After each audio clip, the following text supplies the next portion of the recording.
I'm going to be honest, a lot of men talk about submission without understanding what it actually requires.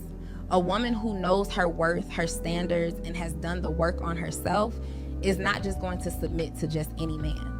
She doesn't submit because a man asks her to. She submits because she recognizes the leader in him and decides she's willing to follow. Submission isn't automatic just because we are dating. It's earned. Right. And before a woman ever fully submits, she's paying attention. That woman is watching your patterns, how you handle pressure, how you actually solve problems. She's not trying to control you. She's trying to understand you. Right. Because a wise woman doesn't give her trust blindly. Right. She needs to see consistency. If you don't give this to your husband, he'll look for it somewhere else. The number one thing your man needs from you, and if this doesn't come from you, he'll look for it elsewhere. By the way, I'm Ashley Lima, and I teach women how to bring out the alpha in their man. So if you like stuff like that, follow me. Now, if your man doesn't get this from you, he will go looking for it somewhere else. Not necessarily in another woman, but in work, in hobbies, in his friends, because something inside of him is starving. The easiest way to meet this need is simply by the way you speak. When we nag, complain, and criticize, what he's hearing is, "You're not enough, you have failed, and I do not appreciate you." That pushes him away and tears down your home. But when we speak with softness and kindness, even the simple please and thank yous or greeting him when he comes home, he feels that on a deep level. Honor and respect. He needs this like food and water. And a wise woman knows this is her secret superpower. Your words can either rot his bones or be the wind in his wings. If you want to start becoming the woman who builds her home up instead of tearing it down, comment guide for a link to my ebook, The Words He's Been Waiting For. You know, a lot of these modern women are saying that a lot of men are emotionally unavailable now, right? But I don't think I feel like you have to look at it, from different angles, right? Because you're saying that men are emotionally unavailable, but maybe we can say emotionally pulling back, emotionally cautious, emotionally reserved, in the sense that I'm looking and I'm seeing, and I'm not 100% sure if I want to expend my emotional energy on what it looks like is about to happen. You're not unbothered, you're just unhealed. And there's a massive difference between the two. We live in a culture that glorifies being emotionally unavailable. We call it protecting our peace, matching energy, keeping it real, being a savage.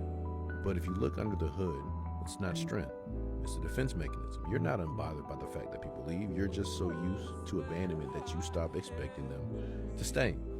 You're not unbothered by the disrespect. You've just decided it's easier to cut people off than to have a difficult conversation and hold them accountable. You didn't get unbothered. You got numb. And numb is just pain that stopped announcing itself. Because here's what actually happens when you don't deal with the pain. You don't get rid of it. It goes underground. It shows up in how you shut down when things get too real. In the walls you built so high that nobody can get close enough to hurt you or help you. In the pattern you keep repeating, wondering why nothing ever changes. You see, being unbothered means you have peace. Being unhealed means you have walls. And those walls might keep the pain out, but they also keep the purpose out. They keep the intimacy out. They keep the exact things you're praying for from actually reaching you. Real peace isn't the absence of feeling, it's the presence of resolution. The man who is actually healed can feel the disrespect, address it, and still keep his character intact. Unbothered is a wall, peace is a foundation. One keeps people out, the other keeps you stable regardless of who comes in. Stop confusing the two and calling it growth. Stop wearing your trauma as a badge of honor. Numbness is not a superpower, it's a symptom. Go get healed, bro. You know, a lot of these modern women, what they don't understand is, because they're going to continue to ask, how come good men don't talk to them? How come good men don't give them the time of day? Is because y'all continue to try to make men compete, and they've already proven themselves. A lot of these guys that you have in the friend zone, they've already proven themselves many times over, but you still got them out here. Oh, well, you know, what you did last week didn't count. What you did 3 months ago didn't count. You know, I've got a new roster, you guys. Just keep on competing and maybe somebody would win. Lucky me. No, you're not that special. Men are easy. Men are easy. Men are easy, oh. How are men easy? Let me tell you something. Men all you gotta do is 3 things: To get a man. suck, knack, and shut up. That's it. They don't want no drama. They don't want you asking 55 questions like you working for the FBI. They want to eat some food. They want you to a little bit sometimes, and they want to watch football. If you don't like football, don't get with that man. If you don't like football and the man likes football, do not get with the man, because women have an evil nature of chaos. I'm saying it. Y'all could get mad at me. Women have an evil nature of chaos and an evil, jealous spirit that always comes out during sports time. That's why men go hang out with their boys to go watch football, because your is asking questions in the middle of the game. You know what I do? I don't like no football. I like food, dick, and money. So I'm sitting watching. You jumping, I'm jumping. Hey, I can't believe that. You see that? And that's how you get a man, and that's how you keep a man. You don't need no Kaya Mata. What's your ideal first date? I think it would be like a rooftop nice restaurant at the beach. I think like a nice dinner.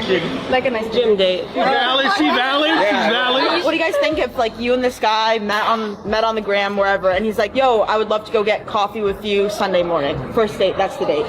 I don't know. My first date. If you want to get to know him like that, like, I don't know. I mean, up to you. I just want to go to like a nice restaurant. Like, I'm high class.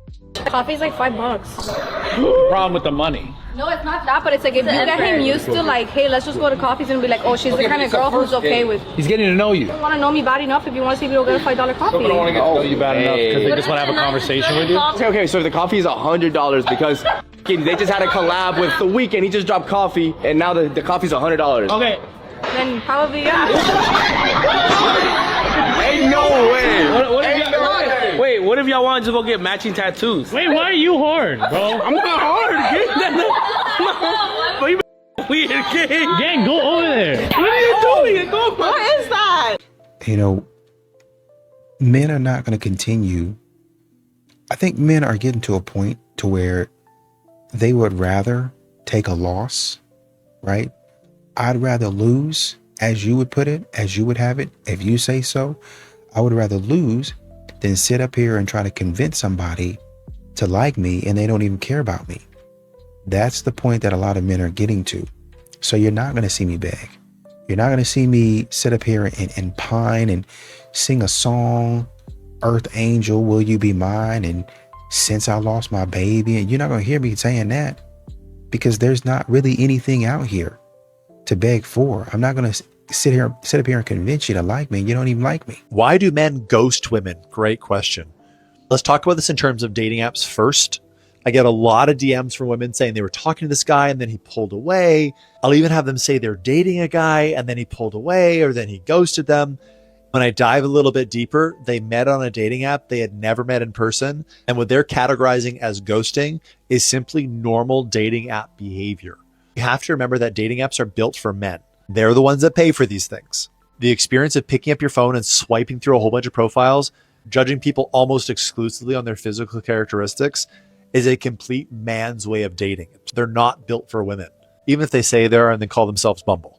And what I see over and over again is women are corresponding with men on dating apps, never met them in person, yet they're having the felt experience of connection, which to them means there should be a next step. Whereas for men, we bond and connect physically first, emotionally second. So we don't get the same satiation and connection from dating apps that women do. And we as men might just be going there for a hit of validation. You can rest assured that if a man is talking to you on a dating app, he's talking to a whole bunch of other women on a dating app as well. That's what dating apps are for. That's what the dating phase is for. It's to talk to a bunch of people of the opposite sex and decide who's the best for you. When I hear the term ghosting, this guy ghosted me, and I get into it and find out that the guy just stopped talking to them on a dating app, it's not the guy's fault for moving on to a better option. That's why he's on the dating app. It's the woman's fault for getting connected to someone she's never actually met and limiting her options to him, therefore making the loss of this guy a huge detrimental experience, when in reality, it should just be a symbol that that guy's not for them and on to the next. So guys ghost or move on to a better option because that's what they're on dating apps for. And if you haven't met someone in person, they owe you nothing. For more depressing news, hit the follow button. A lot of these modern women are feeling that men are not really investing. They're not engaged. The experience, the meeting, us being here on the date, it kind of feels flat, right? And while I understand, if you come out there, you should probably try to put your best foot forward, right? But you have to understand, men are reading you. They're watching you, and they're saying, oh, here we go. Like, you say something, and a man is like, because y'all think y'all are the only ones that do that. And a man is saying, oh, here we go again. He hears a certain thing, or he sees a certain thing, sees a look, maybe you're wearing something, and you're like, oh, here we go again. It's going to be a long night. So the ladies' favorite word for men today are narcissist. Narcissist is the trending word. No matter what the argument is, the men are narcissists.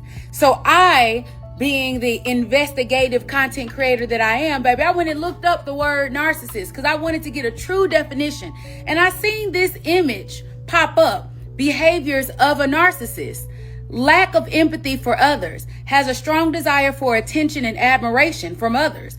Consistently has problematic relationships and has inflated sense of self-worth or importance. Wait a minute now. Isn't it always the women online complaining about how none of their relationships are working? Because it's the men. But the men be in relationships sometimes and they be happy, but y'all don't. That sounds like constantly being in problematic relationships. And then the overinflated self-worth. Everybody's a 10. Nobody's average because I'm a 10, right? And then on the other side, not having empathy for others. Girl, I'm going to do what I want to do because this is my life to live. It don't matter if it hurt him, F them kids. Y'all see strangers struggling and don't care, right? And it is mostly women that be online half naked, acting a fool for what? Likes and views or admiration and attention. If the men are narcissists, how is it that the ladies are fitting these descriptive words so well? Why is it that these behaviors are found in so many women if the men are the narcissists? I'm trying to figure it out. Why would a woman string you along for weeks or for months and not commit to you? It's very easy. It's probably the same thing on your end, but maybe you need to hear from me. You are not her person. Women are looking to commit. And if she's holding woof on that, there's a reason. And it's because she knows deep down that you are not her person and she's keeping you around, waiting for somebody else to come in to fill that spot. So whatever you're doing for her, it doesn't even have to mean that you're taking her out to dinner all the time. You could just be texting her. That fills a void that makes her feel desired. So the best thing to do is if it's been weeks or months and she is not committing, it's to pull back on your energy and to focus on you. Because if she has not made an effort or an attempt to be with you, it's because she knows that you are not the right one. And I know that might be hard, but it is time to leave and focus your attention on you and somebody else that really sees your value. To be with me, I should never... I feel like it should be so easy to be with somebody, and I don't need to be asked questions 24/7, like where you at, what you doing, like you should. I think it's sexy when a man is too busy to talk to me. Why do you want to call me 24/7? Why are you texting me 24/7? Translating. All the babies out here. Why can't I text my girl every second? I'm telling you, homies, you will lose a butterfly if you chase it too long. You build a garden, homie, and they're gonna come right to you. Do you understand that? You cannot be texting a girl all day. You know what I mean? She got a point, homie. You know what I mean? These chicks don't want a guy without a purpose. These chicks out here do not want a man without a mission, without some type of vision. You know what I mean? You sit and show her that you have nothing. You ain't got no goals. You ain't doing that are this productive. You don't have a productive lifestyle. What kind of chick is gonna want to stick around, homie? A chick just wants to walk into a life that's worth walking into. Well, this guy's on his grind. This guy's got a vision. This guy goes to the gym. He's productive. He does the shit he needs to do. That's attractive. They find that attractive, bro. That's cool as all right, well, you know what? I can't hang out, this day, because I got business meetings. I gotta work on my company. I gotta do. Your purpose comes before everything, dog.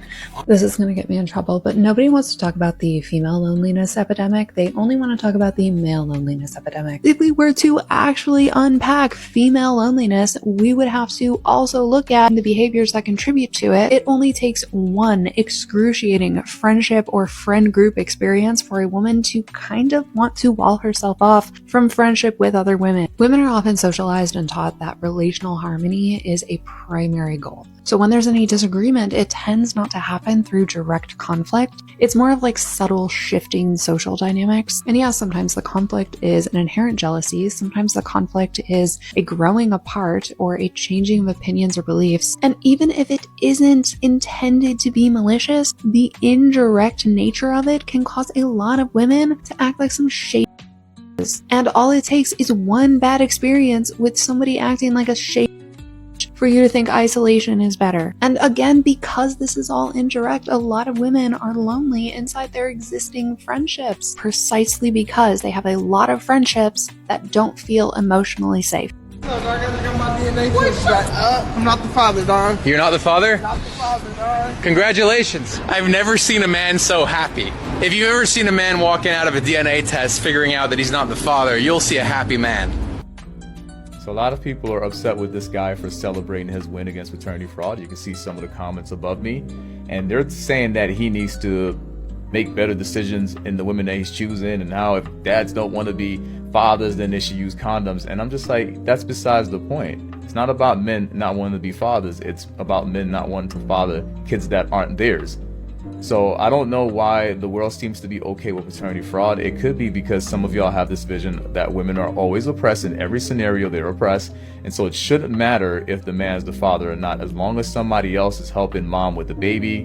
Paternity fraud is not something that we need to take seriously. And hey, he got a DNA test done. He should celebrate his win. I'm with him. Jump up for joy, man, and get married and have kids later on in life whenever you're ready. Or maybe you don't have kids, or maybe you don't get married and have kids, because if you get married and have kids and those kids don't turn out to be yours, that might not matter depending on what state you're in. So the choice is up to you guys, man. You want to get married, don't want to get married, don't want to have kids, you don't have to have kids. Take care of yourself. Why is dating as a widow such a challenge? I have some thoughts. Most people can begin to understand the grief, right? The despair, the depression, the hurt and pain that comes with losing your person. But what a lot of people don't understand, and I had to learn myself, is that there's also a complete identity shift. When you lose the person who your life is centered around, that you can't stay the same. So I tell people that widowhood is a midlife crisis. Yeah, it can happen at any time, but the outcome's the same, is that by the time you get through that journey, you are not the same person anymore. So I'm years into being a widow and I'm still figuring out who I am. On top of that, with dating, I'm figuring out what I want. And I haven't had to think about that in almost 2 decades. And then I'm trying to figure out a person who fits into all of that and the life that I am trying to build for myself and my kids. So no wonder it is an incredibly challenging journey. And you've seen me mess up a ton on this journey and make many mistakes. And thankfully I'm learning, but it has been so overwhelming at times. And no wonder if you think about all that goes into widowhood and rebuilding love after loss. So I'm trusting that there's still going to be a happy end to this journey, but it has been much more of a journey than I was ever anticipating. I'm curious, for those of you who have successfully found love after loss, what advice would you give us on the dating scene? Because I could use some help right about now. Calling all men, especially if you agree with this comment, that you wouldn't want to be with a single mom, especially as a man with no kids. Okay, I would love to hear the reasons why. If you agree with this, if you agree with what he said, I would love to know what the f your deal is. So leave a comment, please explain. Don't just leave some. I need explanations of your reasons why. Because it's baggage. It's a lot of baggage that you're asking a man to do. It also, I think, laces into the responsibility without authority argument, because now you're responsible for children that aren't yours. And this is just my take on it. You're responsible for children that aren't yours, but you don't necessarily have any authority in terms of how they're raised, because there may be another man in the picture that is their dad that has that authority. Here's my biggest thing. I don't even want y'all to hear me talk about it that much. Intellectual Power officially has hit over 3,300 5-star reviews. We have not paid for no reviews. These are people from all ages. We have parents of children on the autism spectrum saying their children are talking for the first time. That shit was dope. My bad, Chris. Brother here. So we have parents who are saying that their children are talking for the first time. They're not banging their heads. All these things. Autism has a laundry list of different issues, but these parents for the first time in years are seeing relief with their child. That's one. Number two, women using peace pads are saying for the first time their cycle went from 4 days to 2, or their pain is completely gone. No rashes, no issues. They don't feel like they're wearing a diaper anymore. All these benefits. All right. You want to know something? Women are the absolute cruelest creatures on this planet. And, things I see that women do, things I know and heard that women do, the paternity issue, how these women lay next to a man for years, looking a kid in the eyes for years, knowing there's no relation, how good men get stomped out, how kids are just used for a check. I've come to the conclusion that I think women are just pure evil. Like, I really think women are just pure evil. Women are naturally evil beings, I believe. And only a woman who's honest about our natural nature of being deceptive can change it. Like, for example, I know that naturally there's a selfish, gimme, I want that type of way about me. So, about people, period, but especially women. So if you can't be honest and say that that's in there, then you can't deal with it and address it. And so I've noticed that the women who say they're the dopest, they're the this, they're the that, are usually the worst, because you have to acknowledge the beast in you in order to tame it. And so I really just think most women are natural evil, period. I just think they're evil. And not even just how they deal with men and kids makes them evil, but how they deal with each other. Women are so jealous, deceptive, conniving. Like, you can just feel the evil when you are in the presence of certain women. You can walk in a room and you just feel the dagger. A wise man once said, "Don't save her, she don't want to be saved." And I didn't know how right he was until I started posting female-centered content online. Because here I am, a woman, talking to women, about the things that we can work on and get better at and grow, so that way we can live these amazing lives that we want to live. And a lot of the girlies just don't want to hear it. And that is disappointing, because in order to enjoy my content, you do have to be a certain type of woman. That's fair. You have to be a woman that takes accountability for her actions, doesn't say, he made me feel this way, she made me feel this way, they made me crash out. No. We take accountability over here. You also have to be an honest woman, a woman who is honest with herself about, here's where I went wrong in the situation, here's where I could have cut it off before it even got to as bad as it was. And you also have to be a woman that is confident enough to say what she thinks, what she feels about the world, even if none of the rest of the girlies agree. That is such a special type of woman. I love the women in my audience down. I just wish there were more of us. I really do. Why do modern women struggle with accountability? Because that would mean that they have to acknowledge that they don't bring value to the table. That would mean that they have to acknowledge that all they have to offer is beauty and intimacy. And that's unfortunate. What is a modern woman in your opinion? A modern woman of 2024 is a woman that seeks attention and validation more than respect and authenticity. It is a woman who is entitled to whatever it is that people have around her. It is a woman that takes things for granted, is not appreciative, and kind of just has a high level of expectation with low level of give. She's a taker, not a giver. So that's my opinion of a modern day woman. And I really feel like if you really sit down and understand that all you have to offer is a pretty face and the kitty, I mean, that's unfortunate. That's empty. You know? I mean, but a lot of people are sold that the kitty is the most valuable thing of a woman too. That's probably why they're giving it up for a meal at Checkers. Just Not kidding. Checkers. She ain't going to Checkers. She ain't even going to Cheesecake Factory. She wants Boa. She wants Steak 48. She wants Nobu. So $100 instead of $40. Damn. Still a lose if you ask me.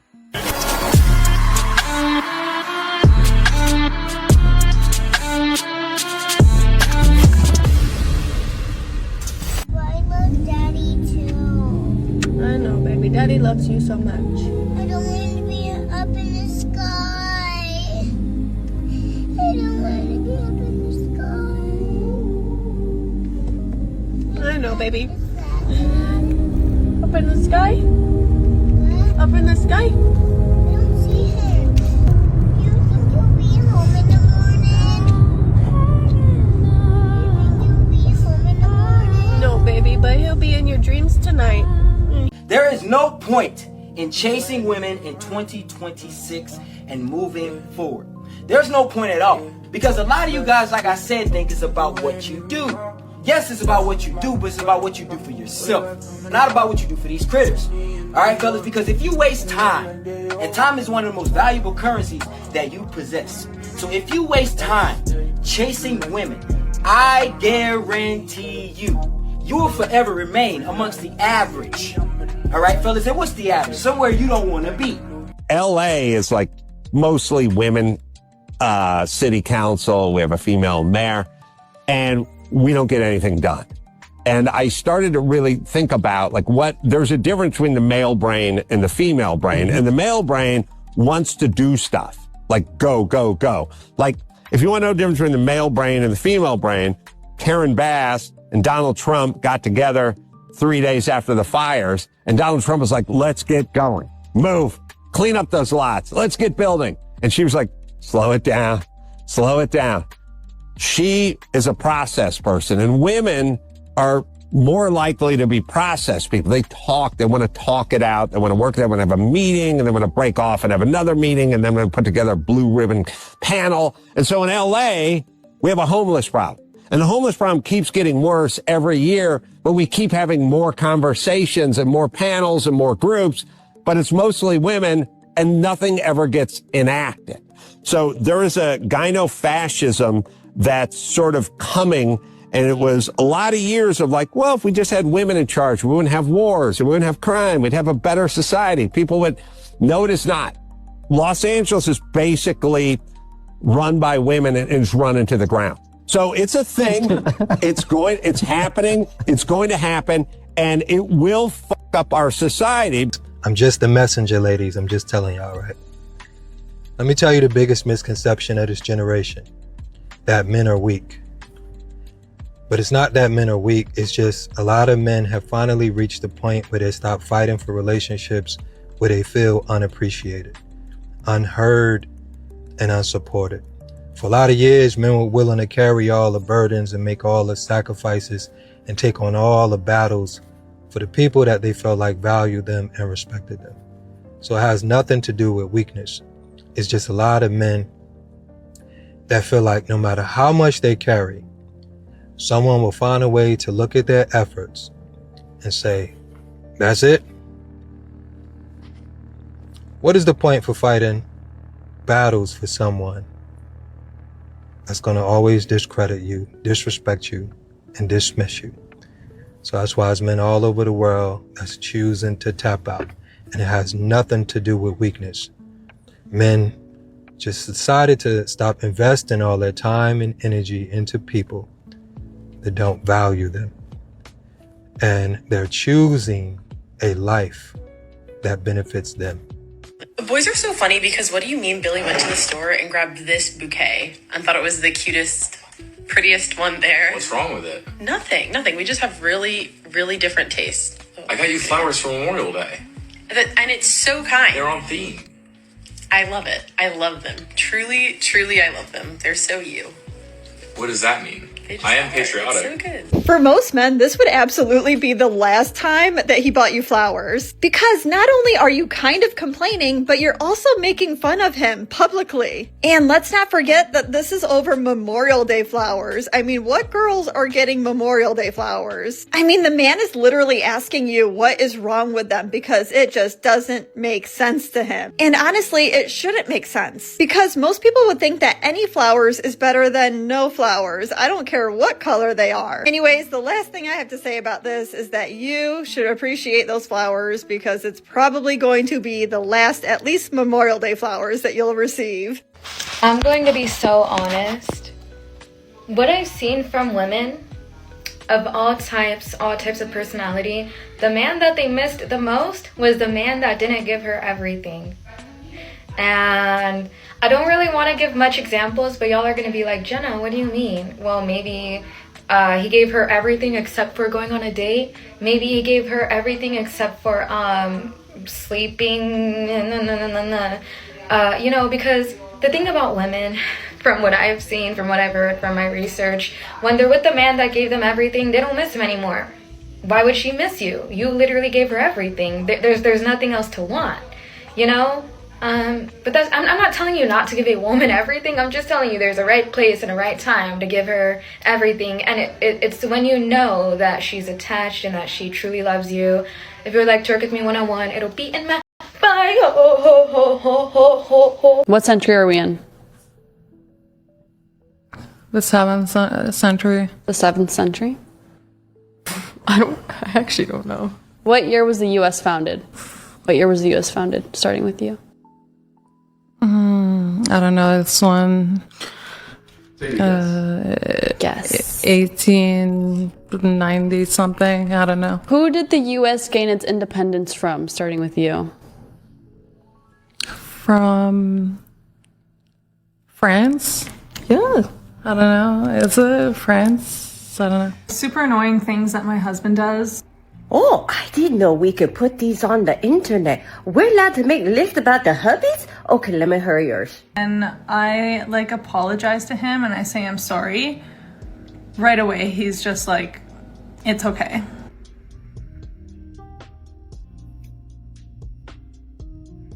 My number one annoyance of my husband is way worse than that. That's kind of sweet. Number 2, whenever I make plans with my girlfriends, he tells you no and says you have to stay home and clean the house, right? Every single time he'll just be like, okay, have fun. I'm starting to think that you just complain to complain. So that's annoying. You know what else is annoying? You want to know what I think is annoying? Maybe I'll tell you in part 2. What do you think? That's my answer. And you know, modern women they're asking, how come good men kind of stop engaging with them, right? But you have to understand that, you know, the kind of man you say you want. So the kind of man, well, I want a man like this, and this. And the man comes up in front of you, and you let the man go, right? And you let Chad and Tyrone play in your face. And then a couple days later, you want the good man to show up and rescue you. You want the good man to be a shoulder to cry on. What? Oh, well, you should allow me to do that in each and every situation. No, I'm a good guy. I'm not a doormat.